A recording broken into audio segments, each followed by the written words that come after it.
morning, good afternoon, and good evening sa inyong lahat mga bossing. Siyempre, panibagong araw, panibagong podcast na naman. At alam niyo naman na parating special at bigatin ang mga bisita natin dito sa Boss JJ Podcast Studio.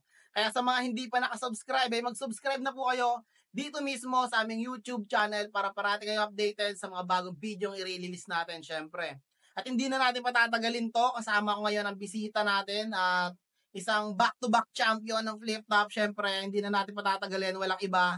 Idol, M-Site. Yeah, magandang hapon, magandang gabi, magandang umaga. Kung ano oras naman to pinapanood at kung nasang parte man kayo ng mundo ngayon, yan, binabati ko kayo. Maraming salamat sa pag-imbita sa akin dito sa Boss JJ Podcast.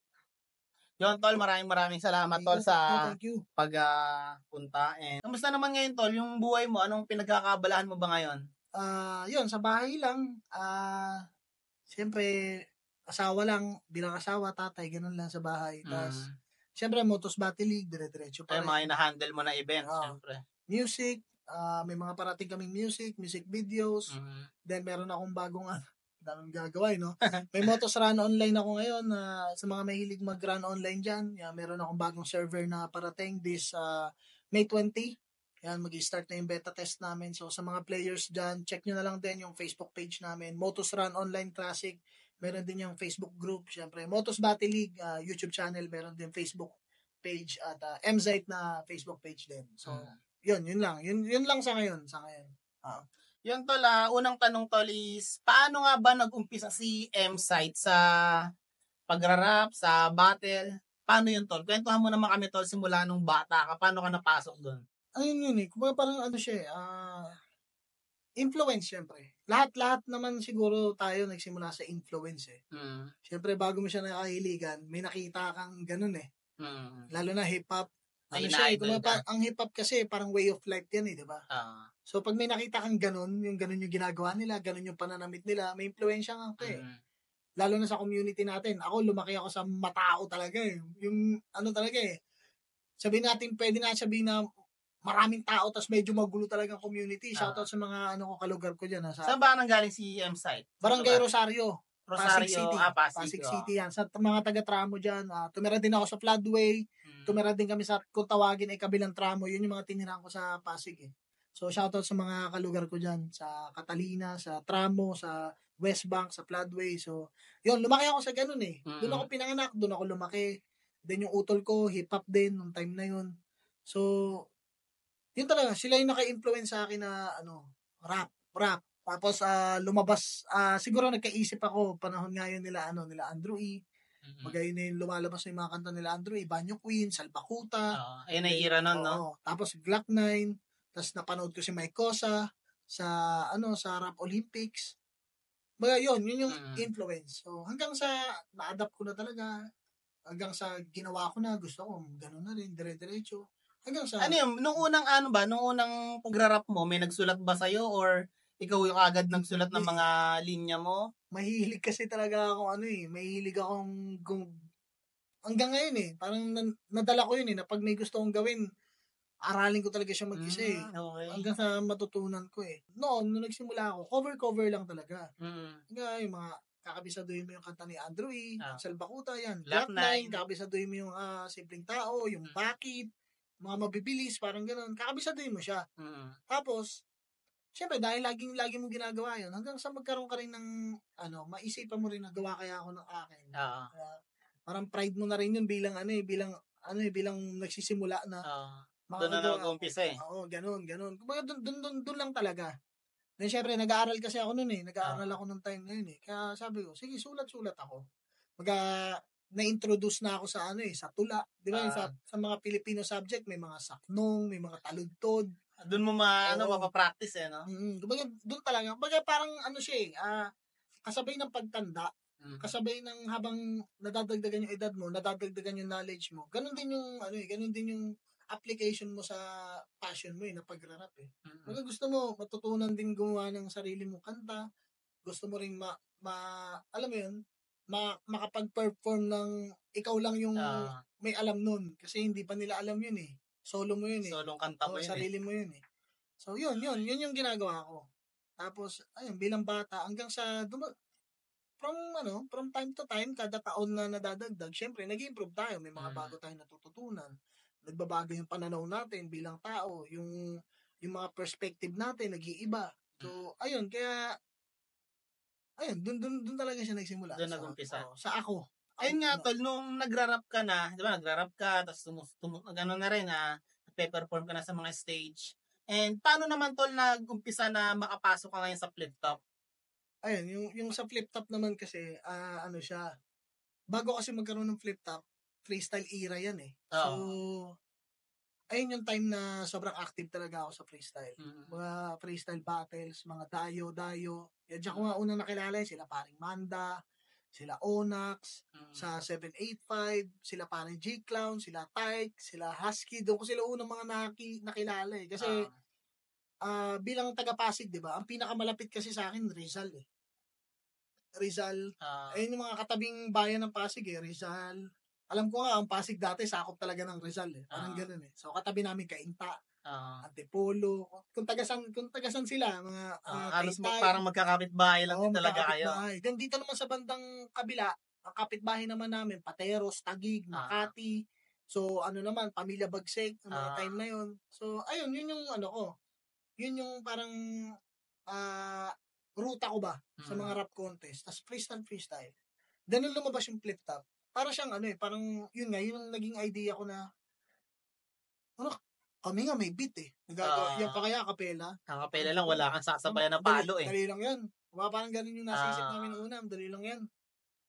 Pero syempre yung ano nun, yung pagkawiti ng mga sinasabi nila, hindi mo kasi basta-basta may sisingit sa freestyle yun eh. Tama. Dati kasi basta mag-rhyme ka, pwede na.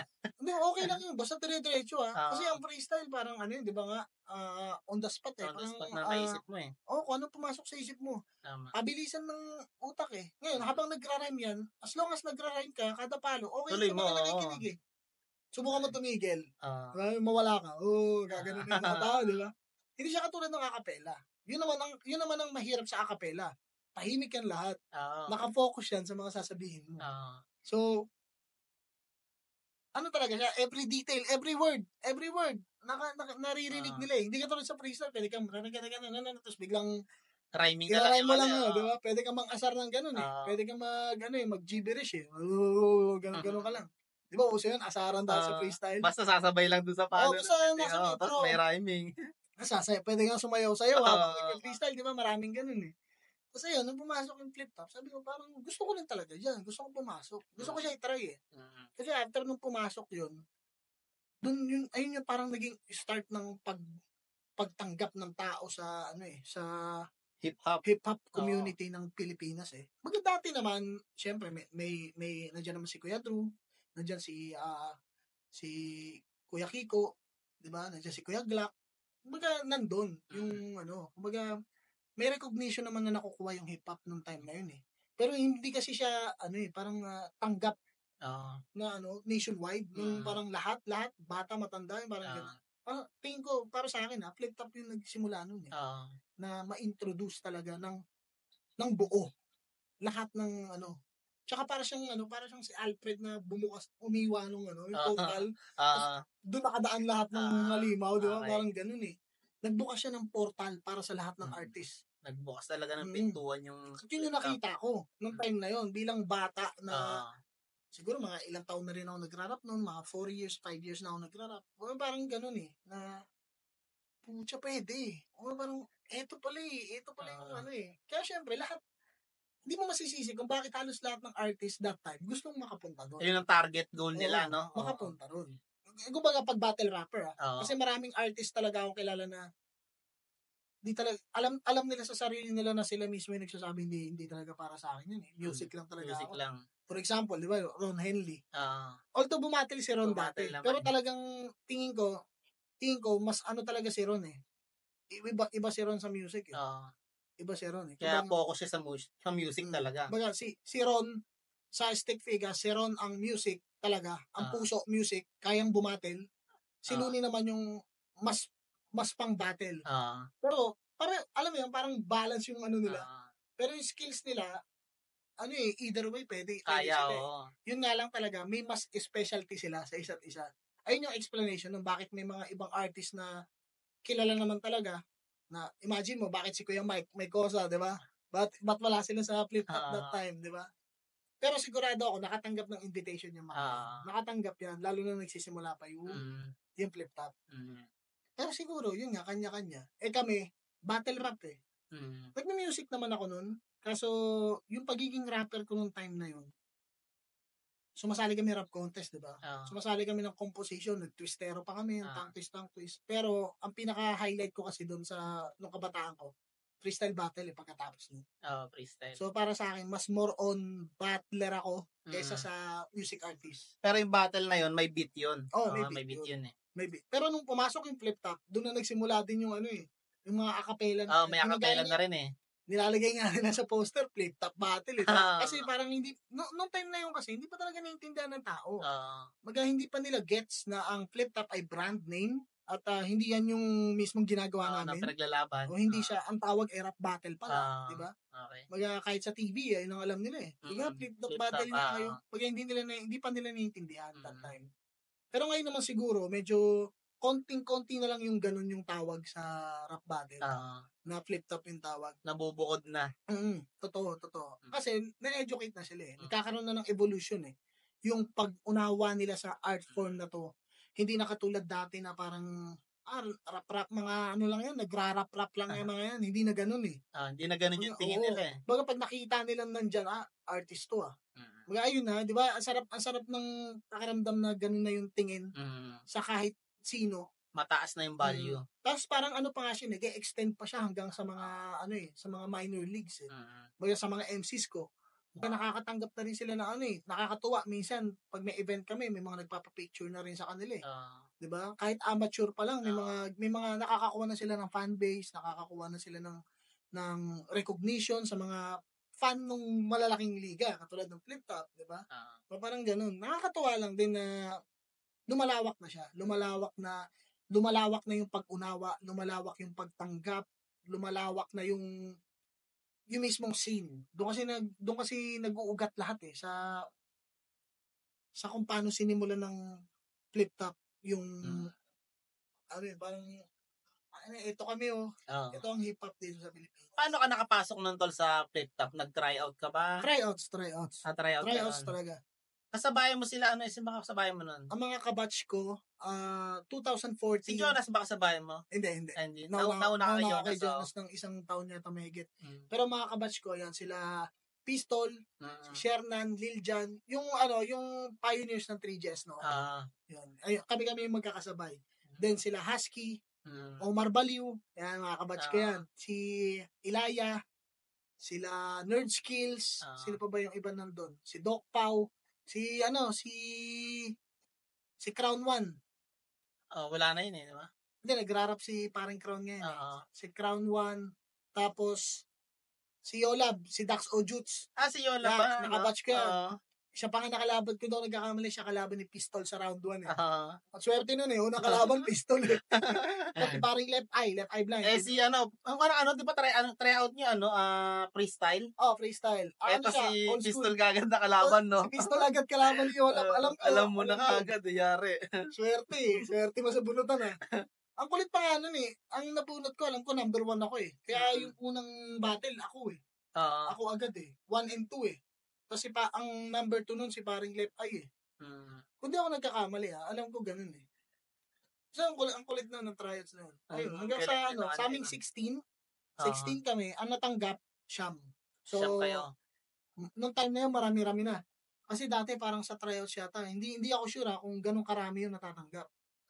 Pero, yun, sa batch namin, Siyam kaming masayang umuwi. Pero hindi pa namin alam nung time na yun kung bukod sa amin ni Lil Jan kasi champion, di ba, nag-try kami ng champion. Pag champion daw kasi, ayun yung parang siguradong pasok na sa liga. So yung iba, yung 7, special pick na. Pinili na lang ni Arik. Special pick na ni Arik. Kasi ang sure lang yung champion. Kaya yun talaga yung tinatarget namin nung time na yun. Yung sure slot ng liga. At tapos ayun, nagtuloy-tuloy na yung sa flip top noon, no? Dire-diretso na. Hanggang ngayon, 11 years. 11 years na ako nung February. So, going 12 years ko to. Ngayong taon, no? Ano pakiramdam, tol? Kamusta yung pakiramdam na gano'n na back-to-back champion ka? Actually, Sa hindi ano? siya back to back eh. Paano bang ano nun? Siguro parang yun nga isa buhay tsaka 2x2. Hindi ko kasi siya magkasunod na kuha eh. Actually Okay. Oo may nga. patayong Sabagay, tama tryouts. naman. Ano siya eh, may 3 years interval siya eh. Ang Mm. kulit nga eh, sumakto eh. 2014 ako nag-champion na tryout, 17 ng 2x2, tas 20 ng ano. Parang nakaano eh, no? May chronological Oo, order eh, no? naka-setup, Na, no? ganun, Galing no? din eh, no? Kulit nga eh. Nung ko lang din na-realize yun nung araw na yun. Sabi ko, Oo. kulit no, every 3 years. Sabi ko, Oo. kasi nung nakalagay na yung date. Sabi ko, Every every 3 3 years years. ang ano mo, no? Pero ano naman, sa akin, syempre masaya ako Mm. na fulfill ko siya. Kasi, pangarap, wala naman sigurong sa tingin ko, wala namang taong sumali ng tournament na hindi Pangarap nangarap na mag-champion. mag-champion, di ba? Okay. So para sa akin, sa taon na yun, nagawa ko, syempre pangarap ko eh. Mm. Kaya nga magbabaka sakali eh. Isipin mo, 16 kayo. Mm. Wala namang ano dyan eh. Wala namang hindi magaling dyan. Mm. Ito lahat yan magagaling eh. Sinala yan eh. Kumbaga, out of 100 na chance mo, di ba? I-divide mo sa 16 yun. Ganun kaliit yung chance mong manalo eh. Pare-pareho kayo eh. Lumalaki lang yung chance na yan kada stage eh. Mm. Di ba? Kunyari, 16 kayo. Natira, 8. So, meron na kayong mga, let's say, 10% na chance of winning na yan. Mm. Tapos pag nag-semis na yan, 4 na lang kayo. Lalaki Eh na di, naman. tigta 25% na kayo. Ah. Ganun na eh. Hanggang Okay. semis, 50-50 na. Ah. Di ba? Parang ganun na eh. Ang galing So, din ng ano siya eh, ganun yung ano nun eh, ganun yung chance mong manalo eh. Mm. So, walang ano eh, walang easy, walang easy win, walang ganun eh. Kasi lahat talaga nakadepende sa kung sino yung, kung para sa'yo talaga tong gabing to. Kahit sila Lebron, may mga araw, may mga bad days yun eh, di ba? Pangit ng laro mo ngayong araw. Kahit yung mga pinakamagagaling, nangyayari yun eh. Si Pacquiao nga, na-knockdown eh, di ba? Tama. May mga ganun. So, nangyayari talaga yun. Pwedeng may mga MCs na kung titignan natin, siguro kung parang tail of the tape, di ba yung bago mag-boxing may gano'n? Yung gano'n kahaba yung reach, yung standing, gano'n. Siguro pwedeng pag tinignan mo yun, Advantage lang siguro yun. masasabi mong lamang to, Oo. lamado to, pero hindi mo kasi masasabi hanggat hindi naglalaban. Hindi nagtapat. Paano kung mag-choke yan? Di ba? Lamang na lamang ka. Parang manok din, di ba? Di ba? Parang gano'n, makikita mo sa kilatis mo, no? Ang haba ng paano ito. Naisahan dito. Di ba? Wala ka, talo ka. Diba, ibig sabihin, hindi para sa yung gabing yun. At para mag-champion ka, 4 na beses na laban yun eh. So, 4 na beses na punta sa iyo yung pabor ng gabing yun. Diba? Swerte mo. Kasi pwedeng ano eh.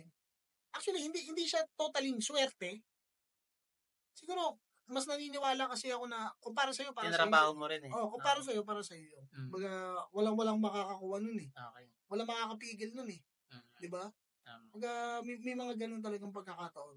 Pero syempre, pag hindi mo siya kinilusan, imposible, huwag kang umasa na makakuha ka ng ano, di ba? Huwag kang umasang sumahod pag di ka pumapasok. Di ba? Parang ganun eh.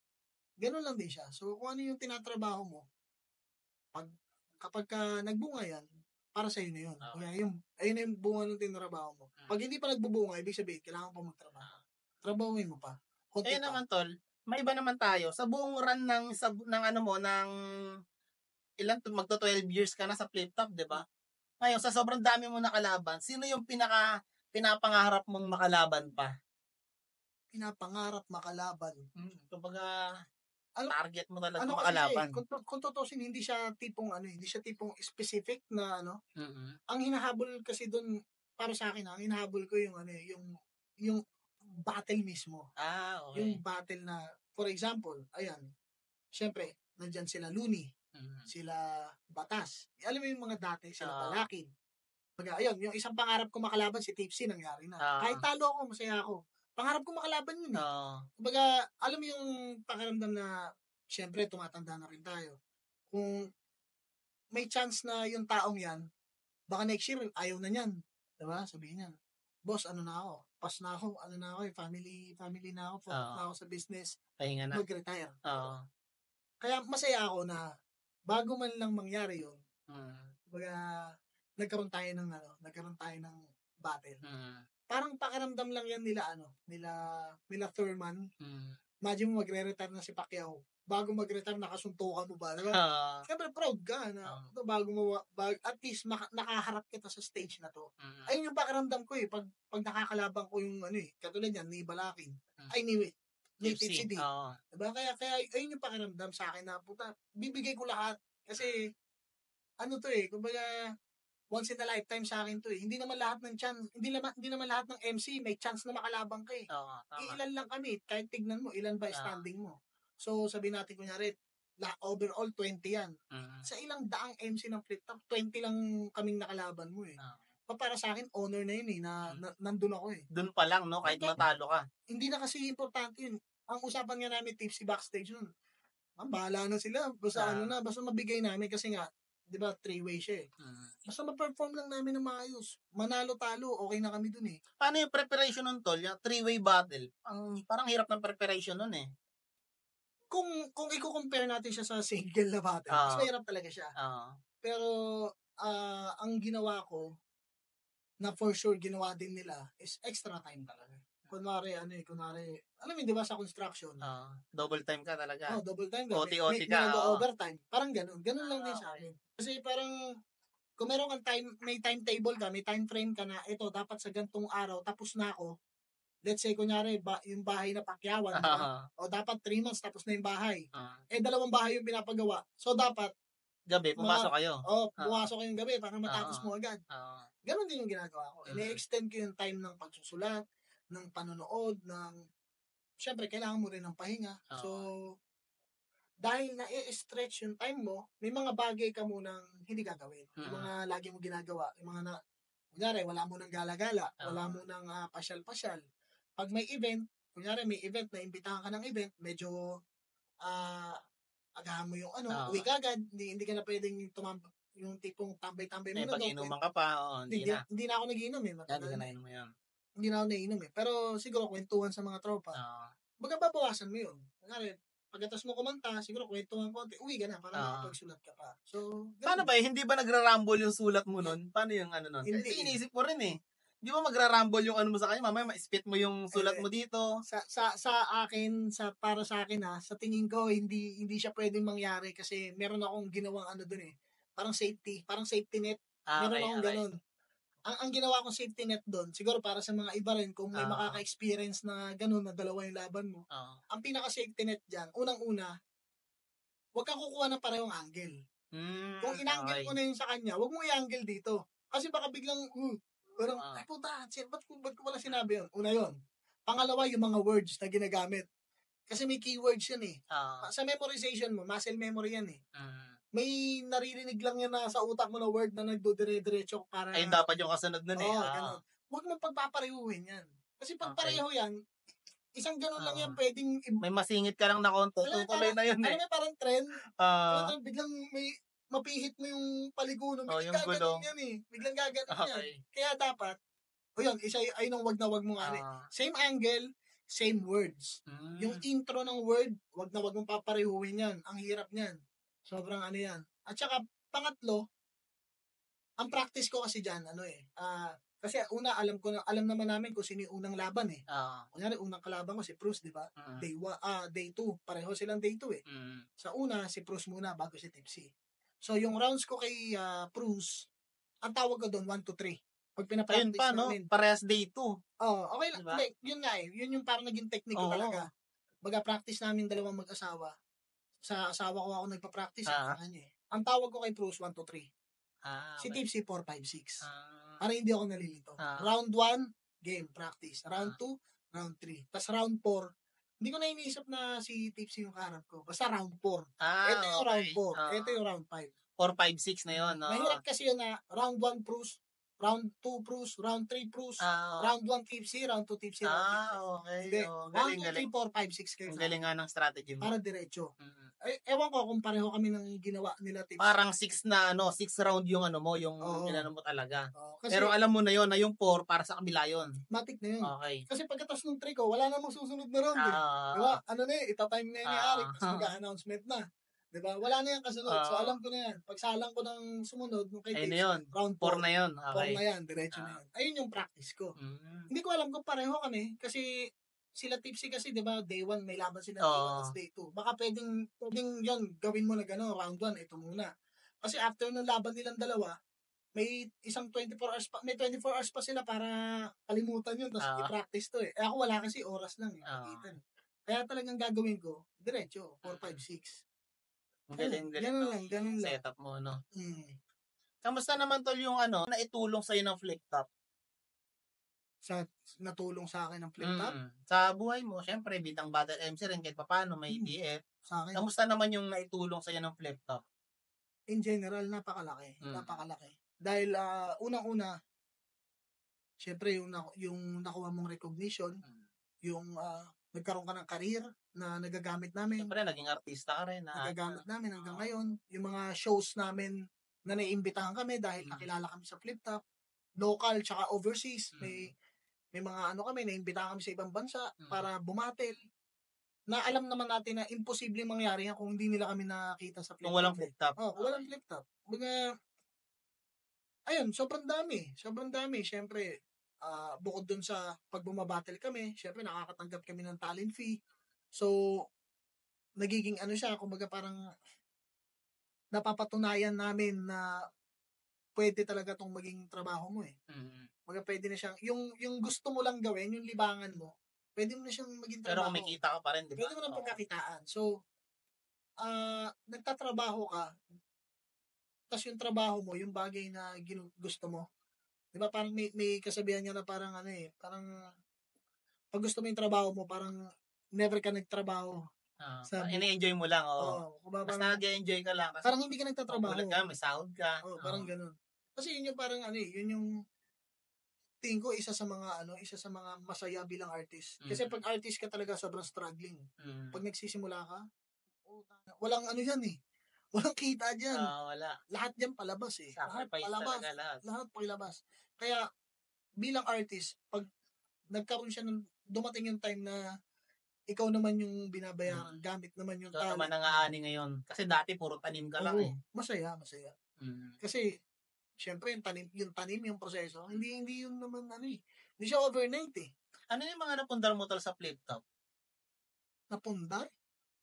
Actually, wala namang masyadong wala namang significant na ganun. Pero siguro mga bagay na alam mo yung mga gamit, let's say kunwari mga equipments mo sa recording studio, mga ganun.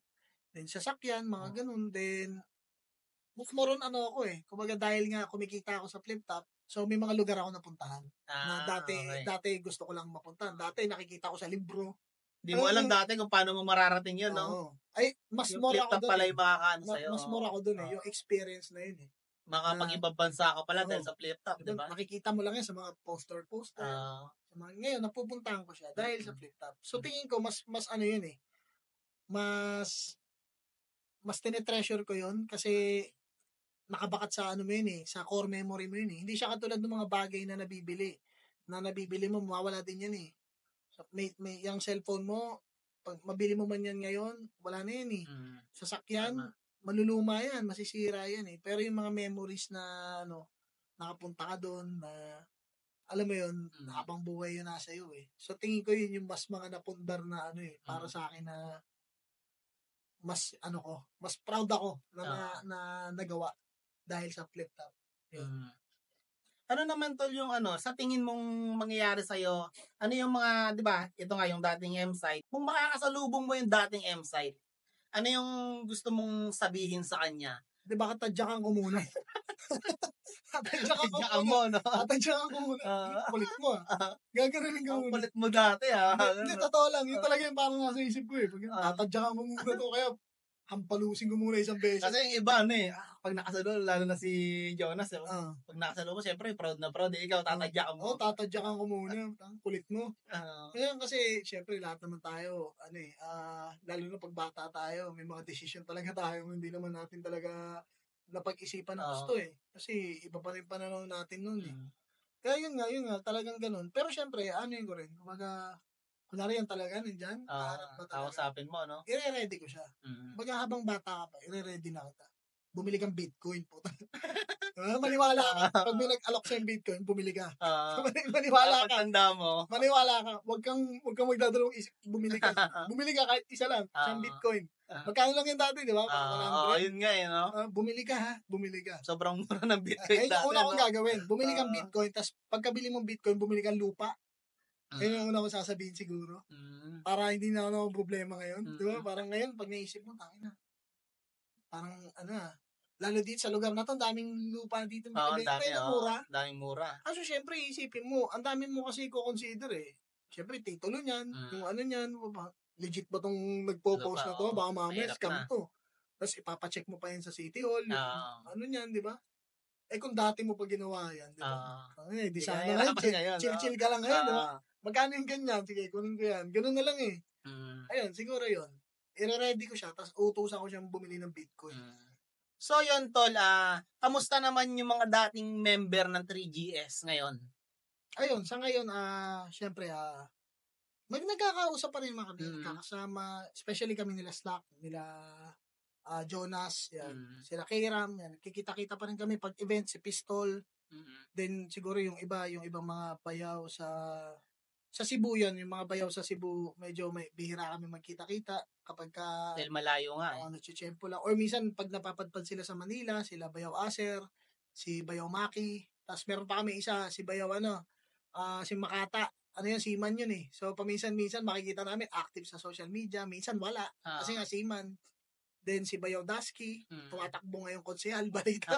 Nakita ko nakagaling. Ng Pasig? Hindi, sa Bulacan. Bulacan ba siya? Shoutouts kay Bayaw Dasky. Tumatakbo yun ngayon, konsehal. So yun, usually, ganun lang naman ngayon. Kamustahan.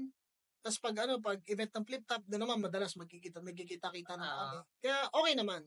May mga collaborations, may mga gumagawa pa rin kanta. Then music video, lalo kami ni Slack ngayon, may bago kaming grupo, VIPs. So iba yung naman siya, rap group na siya para sa amin. Tatlo kami, si Vicente, wala ko lang kilala mo si Vicente. Kilala ko. Si Vicente, si Slack One, yan, tatlo kami. So kami ngayon yung medyo active na mag-record, gumawa ng album namin. Music video. So, doon yung isa pang focus ko ngayon sa VIPs. Okay. Kaya kung okay lang sa inyo, meron kami nga Facebook page, may YouTube channel din kami, may music video na kami nalabas na isa, may mga parating pa, yun. VIPs. Then, follow nyo rin yung mga kasama ko si Slack One, syempre yung page niya, YouTube channel niya, at saka syempre si Vicente. So, si Vicente, yun yung parang ngayon. Siya kasi pinakabata sa amin eh. So, technically, siya yung pinakamasipag. Siya yung pinakabago rin eh. Bago lang sila sa flip top. Siya yung pinakamasipag. Grabe sipag nun sa music. Grabe. Pag umaalis kami, mabiyahe kami, nasa likod yun, di ba? Nag-headset yun. Tapos, rapper ka na naman Maya, nakakagawa na isang kanta yun sa sasakyan, sa biyahe. Ganun siya kasipag. Tapos maya yun. Maya, may bagong MB, May init, no? May init. Ganun. Actually, nakakahawa yung ganun eh. Gusto ko yung ganun na yung may laging ganun. Matatangay ka nun eh. Hindi ka kasi hindi ka tatama rin. Kasi pag lahat kayong magkakasama, lahat kayo nakaganyan lang. Wala na. Tapos magtitinginan tayo, yung parang maghihintay ba tayo, magkain laban tayo dito? Parang ganun eh, no? At least meron talagang isang starter ba? Tara, yun, sige ganun yun. Kaya yun, abangan nyo yung mga bago na yung parating. Tol, totoo bang nagsusulatan ng mga 3GS dati? Yan, yung issue yan. Na yan eh. Siguro parang na lang yan eh. Haka-haka na lang din ng ibang tao eh. Siguro kasi siya, nagagamit kasi siyang angle. Oo, pwede so, siguro, kaya siya nagiging siguro believable sa ibang tao. Yung iba naniniwala eh. Siyempre, napapanood nila, naririnig nila. Diba? Parang hindi lang naman sa amin yun eh. Diba? Dati, uprising, di ba? Sabi, nagtutulungan yung uprising. Diba? Parang ganun. Tapos, sa Artifice dati, sila Looney, nagsusulatan daw. Ganun din yung nangyari. Kumbaga parang, kasi ilan lang naman kaming grupo sa Flip Top din eh. Technically, parang, kung hindi 3GS dati, kung hindi ako nagkakamali, kung hindi uprising parang dalawa kami na marami, pero marami din kasi yung 3GS eh. Pero alam ko marami din kasi uprising. At saka may mga members yung uprising na hindi rapper eh. Baga may DJ, may iba eh. Pero siguro sa flip top, kung ang pagbabasihan is flip top MC, mas maraming member ng 3GS. So kami yung pinakamarami. So normal siya na maging angle na nagtutulungan kayo pag may kalaban or sa judging, ganun. Pero yun nga, kung let's say papatulan natin argument mo, kaya kitang bigyan ng maraming video na may 3GS na lumaban, may 3GS na judge, tapos ang binoto ng 3GS yung kalaban. Maraming ganun. Ang daming chance. Okay. Ang daming ang daming pagkakataon na nangyari yun. So, kung gano'n na parang, yun nga, yung issue na lutuan, sa amin, ano na lang parang na-immune na lang kami, tanggap na kami. Tanggap na namin yan na gano'n. Kumbaga, tsaka yung magsusulatan kayo, naglalaban-laban kami. Oo, yun nga Kumbaga, Magiging angle yun magiging angle yun. Yun. Merong isang 3Gs dati na, yun nga, si Castillo. Oo. Sinabi niya, pero yun nga, after naman nag-sorry naman siya sa amin sa Oo. GC. Siguro parang naisip niya lang daw na, kasi bago pa siya sa 3Gs Oo. So, nung hindi pa siya 3Gs, yun yung nakikita niyang angle lagi Oo. Siguro parang naisip niya na, puta. Ginamit niya pa rin. Magiging effective to. Magiging kaso nga lang, nag-backfire. Magiging effective to pakinggan kasi 3Gs na ako So, parang merong isang proof na ako yun. Ako yun. Nagsusulatan kami. Ganun. Pero naintindihan ko naman kasi in-explain niya naman kung bakit niya yun ginawa. Baga wala naman akong siguro para magtanim ng galit or ano. Naintindihan namin. Kasi unang-una bata pa yun Oo. Yung ginagawa niyan, yung ginawa niyang yan, nung kami yung bata sa flip top, mas marami nga kaming di ba, kakulitan na ginawa Baga understandable siya. Okay. Anong komento mo naman sa sinasabing mga squatting daw ang mga 3GS? Yan, yung mga nila. More on na lang kasi yan parang opinion na lang din nung iba na parang nasakyan na lang na alam mo yun? Tumuloy-tuloy na lang din parang yung hate trend, parang gano'n, nandun na lang yun Susundan na lang Pero, yun nga, siguro kasi kami, nung pumasok kasi kami sa flip top, ang mga nandyan, kumbaga, syempre sila, di ba, pricing, yung mga, nandiyan pa yung English conference nung time na yun So, may mga pa dyan, parang PhilAm, alam mo yun? Tapos may pumasok na, yung hip-hop na galing sa street talaga. Alam mo, syempre, makukulit, maiingay, syempre, mga bata pa kami.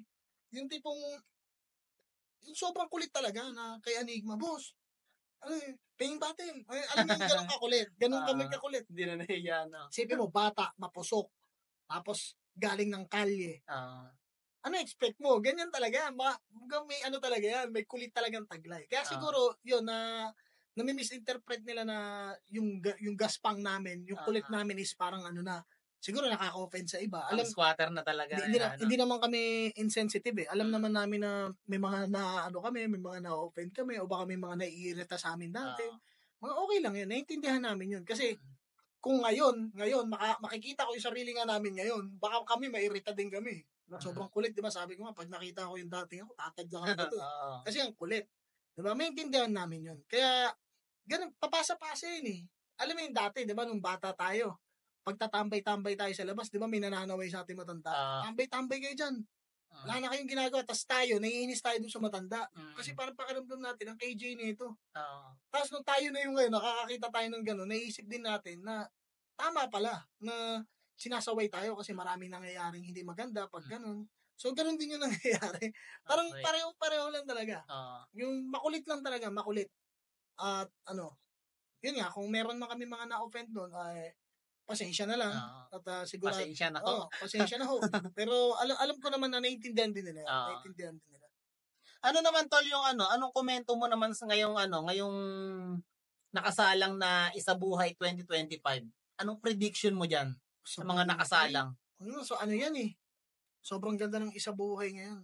Siya, sa lahat ng naging Isabuhay, ito yung pinaka-expect the unexpected na bracket Talagang, as in, sobrang, nung nakaraang event, di ba, round 1, lahat naglaban-laban. Baga, ang dami ring expectation na nabali yung mga akala mo ito mananalo, tapos wala pala, okay. O kaya, akala nila, etong MC na to, hanggang dyan lang yung kayang i-perform, tapos nagulat sila nung naglaban. Hindi pala. Ang ganda. For example, meron ako isang example yung si Lip Cram, tapos si Aubrey. Siyempre, parang ng mga tao, Lip Cram na to. Pagdating yung judging, 3-2.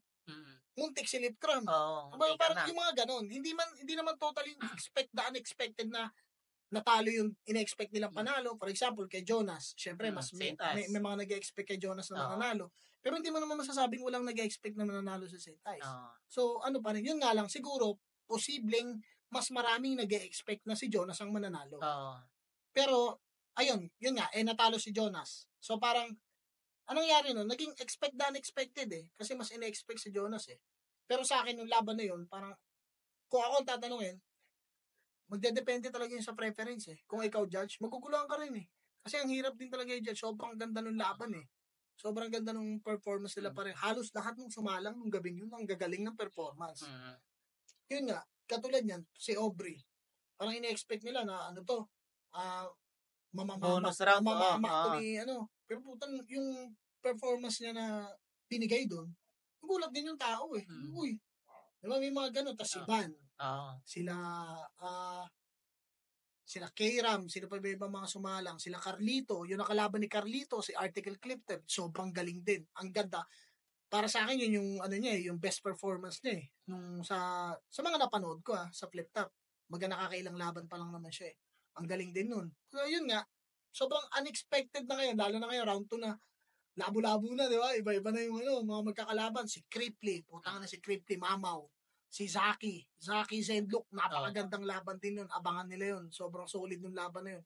Alam mo yun, parang, ang ano nga ang hirap talaga. Hindi mo talaga masasabi kung sino magka-champion, no? Ang hirap. Hindi ka tulad dati. Alam mo yung mga dati. Malalaman mo na kaagad sa bracket alam mo yung may nung Isa Buhay 2016 na nandito si Looney sa kabila, nandito si Smaglas. Alam mo na magtatapat Tapos may Tipsy D. Di ba yung mga ganung parang ay pucha, meron talagang parang naka-panel lahat ng expectation sa isang MC.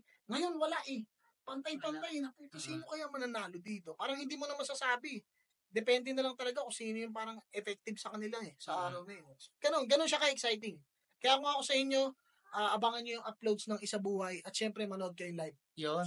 Sobrang iba yung pakiramdam pag nanood kayo ng live.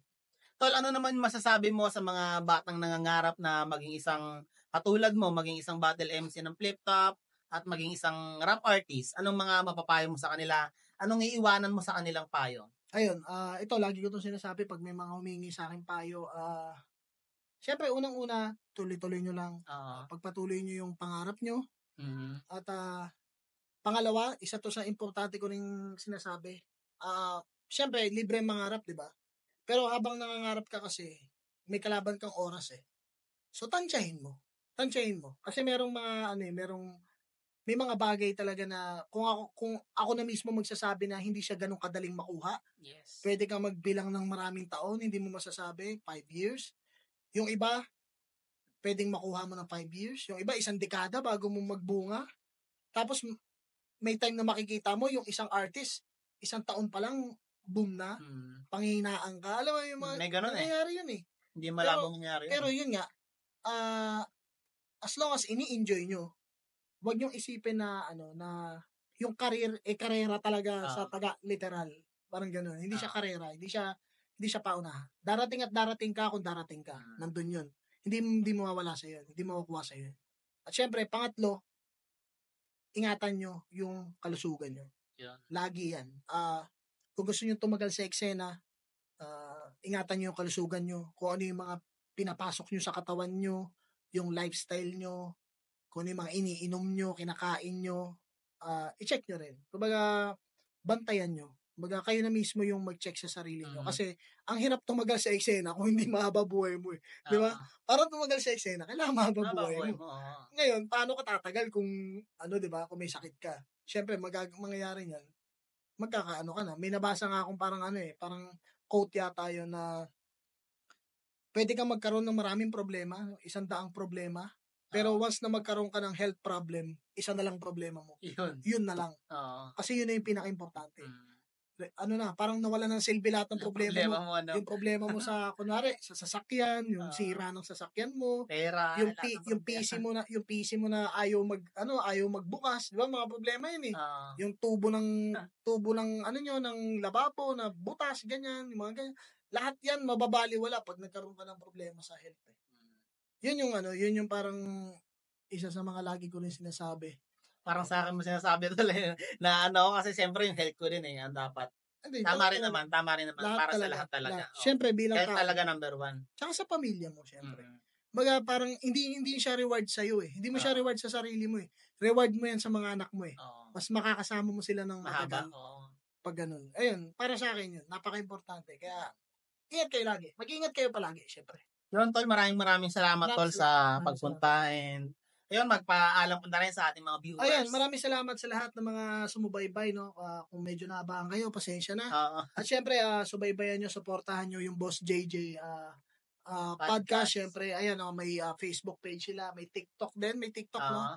May YouTube channel, syempre kay Jeffrey, supportahan nyo rin. At syempre, Laglagan Rap Battle League, abangan nyo yan, yung 2.0, yung pagbabalik niyan. At yun, supporta din tayo dyan. At ayun, supportahan lang natin galaw ng mga idol natin, mga paborito yung MCs, kung meron man silang mga bagong release na damit, mga merch, or music video, supportahan lang natin lahat. Ayun, yun lang. Mabuhay pa rin kayo lahat. Mabuhay ang Filipino hip-hop. Yun, maraming salamat mga bossing. At syempre, maraming salamat nga rin po pala kay Amo sa Rock and Rod Clothing. Yun. Maraming salamat. Paring Amo, kamusta? Nakakamiss si Maring Chini tsaka si Paring Amo. Yan. Yun. Maraming salamat. Kita-kits mga bossing.